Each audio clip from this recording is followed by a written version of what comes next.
Welcome back to Everyman Prepping. How you guys all doing out there today? I want to talk about disciplines, and not your regular financial discipline, your workout discipline, your diet, all that stuff. I'm talking about disciplines you need when there's a natural disaster, a fire, a flood, a grid down, cyber hack attack, nuclear, whatever. There's a major Shtf event, and these are some of the disciplines you need to think about to keep yourself safe, your family safe, and just to ensure you get out of that situation as best as possible. I got four I want to talk about, and they are light discipline, noise discipline, smell discipline, and food discipline. And we're going to go through them one by one here and talk about them, and I'll ask for your comments after each one and see if you have anything to add to them so we can all share in the community. And along with that, please like, comment, share on this video. I appreciate it very much. And if you're new here, consider subscribing, hitting that bell button, all that good stuff. So let's talk about light discipline. So the lights go out, the power goes down. It could be just a regular power outage, natural disaster, something like that, or it could be a major event, EMP, cyber attack, something like that, where the power's out. In a regular event, probably no big deal. Not to worry about, if it's just like the lightning storm, it's going to come on in an hour or two because you get word from the power company. Not sure you have to worry about light discipline there, but let's talk about a little longer event. Even if it's a hurricane, tornado, something that's going to last a long time, you need to start thinking about light discipline to not attract attention to yourself. And that's the theme of all these disciplines is don't attract unwanted attention to yourself to keep yourself safe. So for light discipline, you don't want to be the only house on the block that's lit up like a Christmas tree. I got a neighbor here so that as soon as the power goes out, they got a whole house generator, that thing pops on and boom, they're lit up. They're like the only one on the street that, are lit up, like a beacon saying, come here, take my stuff. That's basically what it says to me. So don't be that person. So what can you do?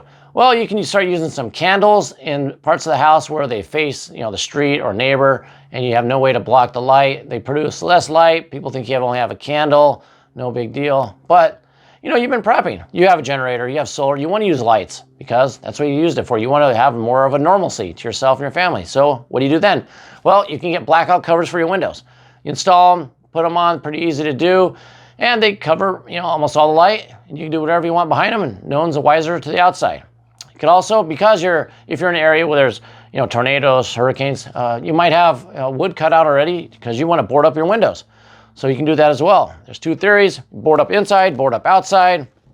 Board up outside, people are going to see, but it protects the glass, maybe. But something hits that wood hard enough, that plywood, it's going to probably hit that glass anyway, and the glass will fall inside. So some people say you should board up inside. If you do that, it doesn't protect the glass, but it'll keep it on the outside of the house. Also, you can paint that plywood black and then put it up from the inside, and then people don't know, is that just a blacked out window? Is it boarded up? Are there people? It just keeps you more secure, keeps people guessing. They'll move on to somewhere else where they know there's lights and people inside, and maybe they have stuff they want. So think about boarding up your windows in this event. If you don't have any of that, you can just start putting up blankets in the windows. You can staple them to the molding, hang them with pins, finishing nails, whatever. But moving blankets are good because they're usually thicker. They're usually black or a dark color. Put them in the window from the street. People don't know if there's lights on or not, or if they are just curtains, whatever. So moving blankets are great. So those are the ideas you have for your house to keep that, light down. You want to keep as much light down as possible being detected from other people. Now, let's say, because the power's out, you have electrical appliances, you can't cook, because you need that. You want to cook outside, so you start out a fire outside. Well, people are going to see the fire. Maybe you don't want them to see the fire to draw attention. So how are you going to cover up the fire? Well, you can use a Dakota fire pit. You dig a couple of holes in the ground. There's many videos online you can watch. But they're great for hiding smoke. They're great for hiding the flames. You can't really see them. You can still cook on them. They're good. If you don't want to do that, or you can't, you still have to build a fire in a fire pit or on the ground. Start thinking about how you're going to shield that from prying eyes. Whether that's you build it and use the buildings to block some of the view, you stack up pallets, or use some other kind of shielding, hay bales, whatever. Think about how you're going to block the visibility of those flames from other people. So just keep that in mind while you're out there. Also, flashlights. If it's an over power outage, use flashlights all you want. Long-term event though, maybe you want to use that flashlight sparingly so you don't draw attention. People know where you're at. You're walking around your property. They see you because you have a light on. Maybe you want to switch to red light flashlights. That's why the military does it. Red light doesn't travel as far. It's not as bright. Don't use blue though. Blue is very easy to spot and travels very far. Blue light's not good at all. That's what I have for light discipline. write your comments below what you want to add to that, and we're going to move on to noise discipline. So obviously this means be quiet, because people hear stuff, they're going to come find you because they want whatever makes that noise. If it's a common power outage, you don't have to worry about running that generator because 4 or 5 of your neighbors are running one. No big deal. Everybody, doesn't need a, if everybody knows you have a generator, no big deal. Now, however, if it's a longer term event and you want to stay hidden, not draw attention, you got to think about, how am I going to keep this noise low so I can still use my stuff, but not have people come by that I don't want to come by. So you have a generator. How are you going to quiet it down? Well, one thing you do is you can shield it from people. What do you want to use? Your shielding is wood. You take plywood, you cut it, and you place it around it, even on top. Make sure there's enough air flow to get in there, but that muffles the generator immensely. I've tried this myself. It works kind of great. Try it yourself. Start up your generator. Cut plywood to fit all around it on top. Go out to your street. Can you hear it? Probably you can hear it, but it's muffled. Do you know where it's coming from? Can you tell which house? Maybe not. It works great. So think about, plywood that you use to board up your windows. Cut a few extra pieces. Have it to muffle the noise of your generator. Next thing you can also do, if you have a tractor, a backhoe, or something to dig with, you dig a pit. Big enough where you can roll that generator down inside. The earth is great at blocking the noise. Put something on top. It still has air access to get in, but that's another great way to muffle the noise of the generator. Some people have sheds they've built just for the generator. It muffles the noise. They're insulated. They have air coming in and out. That'll cut down the noise. So just think about your generator. How are you going to muffle that noise and keep it away from other people? Something else you need to keep about is tools. So not only just power tools like saws and drills and things like that, but you're hammering, chopping with an axe, doing things like that. People are going to hear that. So they're going to want those tools. They go, hey, that guy has a drill and a saw. I need that because I don't have it. I didn't plan ahead. I need to repair something. So you're going to have to use it sparingly, or use it when there's other noise. You're running your generator, the neighbor is, okay, now it's time to cut that wood, drill those holes, hammer, chop, axe, whatever. Try to mask it with other activities. Other than that, try to use it sparingly, but it's going to draw attention, so just think about when you're using them and who you're using them around. Next, vehicles. Car, truck, tractor, ATV, motorcycle, whatever. If you have something that works, especially if an EMP hit and yours was protected and you have running vehicles, running tractors, people are going to want those because, it's a very good asset to have. So figure out a way. Can't really muffle the noise from a tractor or a car or something like that. So, you're going to have to use it sparingly at night, things like that. So, you have protection from this. So just keep that in mind. Not a lot of ways to hide that, but keep that in mind. So the last one I have here in this category, well, second to last one actually, is animals. People don't think about their animals. Animals are noisy. And, normal event, people have food, no big deal. But if people don't have food, we're in a food shortage, we're no food, a huge earthquake, let's say hit, and there's no grocery stores, it's 2 or 3 weeks, people getting hungry, maybe something else happened, it's even worse. They're going to come for livestock. They're going to steal your food. Livestock theft happens now. Just guess what's going to happen later on if something bad happens. So do you keep your cows and goats, chickens, pigs, all the things that make noise, horses even, do you keep them locked inside of a barn, only take them out a little bit at a time to keep the noise down? Come up with a plan. How are you going to reduce the noise? Roosters, incredibly loud. Incredibly, you can hear them from, half mile away. Roosters are super loud. But you're going to need a rooster. You need a rooster for fertilize those eggs so you can make new hens to keep the egg production going, or to make meat birds to eat those. So you can buy rooster collars that go around their necks and they help muffle the noise. Maybe you keep him inside by himself and only bring him out to mate, towards dusk. I don't know, but you're going to need it. You got to think about the noise of the rooster because roosters are jerks anyway, and they don't care who hears them. They're going to try to be as loud as they can, but think about your animals. Lastly, before I forget, is gunfire. If you're shooting, people are going to find you. And this could be good or bad. It can be good, in fact, that people know that you have weapons and they're going to stay away from you because they don't want to, cause a problem, get shot. Or it could be someone saying, hey, they have weapons, they have ammo, I need both of those, I'm going to try to go get them. So, you shoot once, no one's going to find you. If you shoot 2 or 3 times, people are going to start homing into where that's coming from. Keep that in mind when you're shooting. So that's all I have for noise discipline.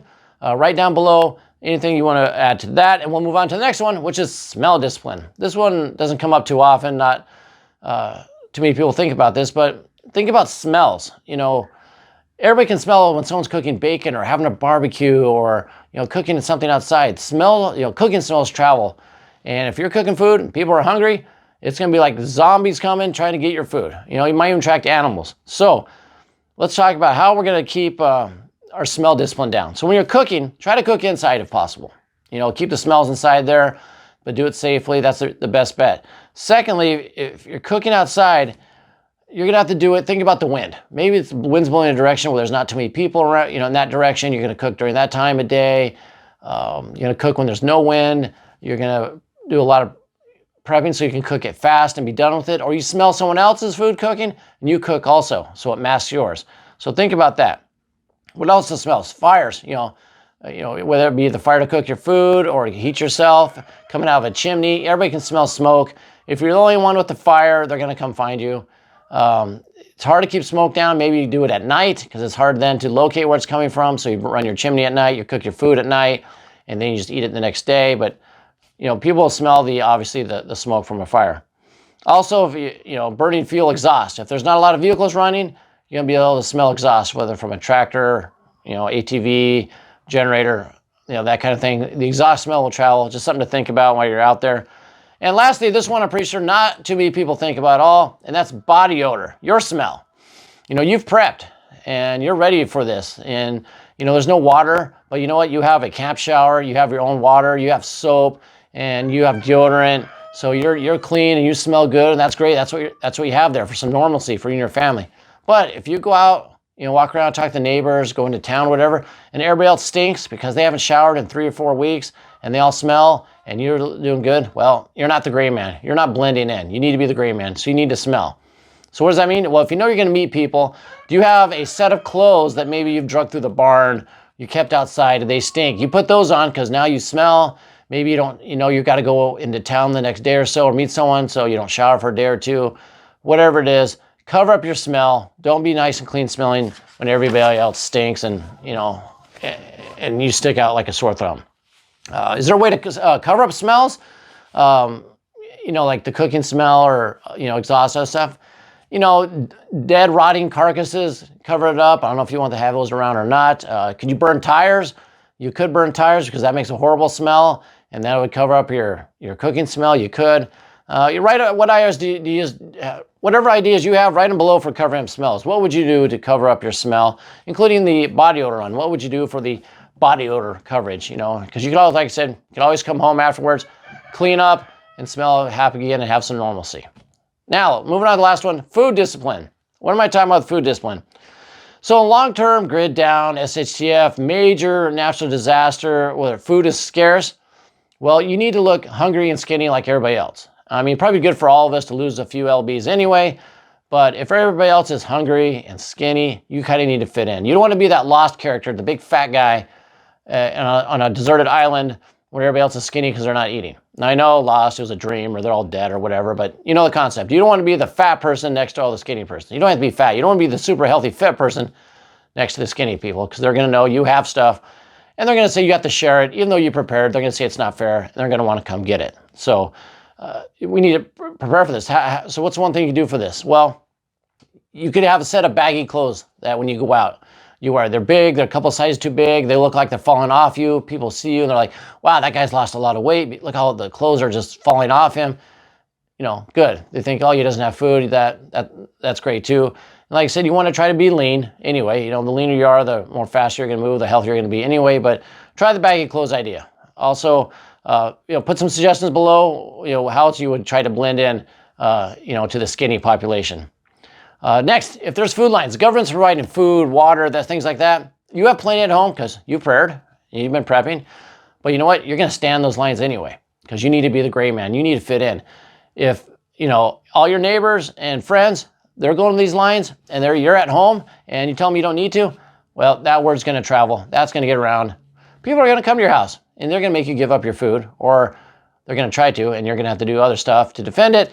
And then the situation escalates. So get in those lines. Now, if you don't feel right about taking it because you say you have enough, you don't want to take it from other people, well, then you can take it and then you can quietly give it to other people. You give it to a neighbor, share it with them, leave it on their doorstep, and without them knowing, whatever it is, you can do stuff like that if you don't, feel good about taking it. It's everybody's own decision. Just stand those lines, get the food, and blend in. Lastly, in this category for food discipline, if your pantry is super stocked, like it's packed full of food, you've got everything in there, you're ready to go for a year, that's great now. But in times of starvation, all that, you can't be like that. Someone might come in and see it. Either they just look through a window, break in, word gets out, word slips. You had someone you thought you could really trust, and they see it. Then they tell someone. Then they tell someone. Then word gets out, and then you have a mob outside your house asking for food because they know you have a ton of it. So it looks like that's going to happen. Looks like we're going to get into the starvation, situation. You want to empty your pantry. You want to empty the shelves. Keep a few things on there, a day or two's worth. So when people see it, they see you only have a few things. You look like the rest. The rest of it's hidden. Whether you put it in closets, in the attics, you bury it, whatever you do, you're going to want to hide it. That way, you're hidden from society about that you have extra foods, and supplies. I know a lot of people don't want to do that. They're saying, I prepped, I'm going to keep it. I don't want to go through the extra step, but it could cause problems. Just something for you to think about as we go forward. So that ends the food discipline category. Write down below if you have anything to add to it. And one last one, a caveat I'm going to throw here at the very end, is this is trigger discipline. This is good now. I mean, training now, times of safety, times of security, bad times, good times. Trigger discipline, that trigger finger, is not on the trigger until you're ready to shoot. When you're walking around, you're training. Trigger discipline is good for everybody. Keeps everybody safe, your friends, your family, gets you out of trouble. So as just a last parting shot, remember, trigger discipline at all times is something you should always maintain and have.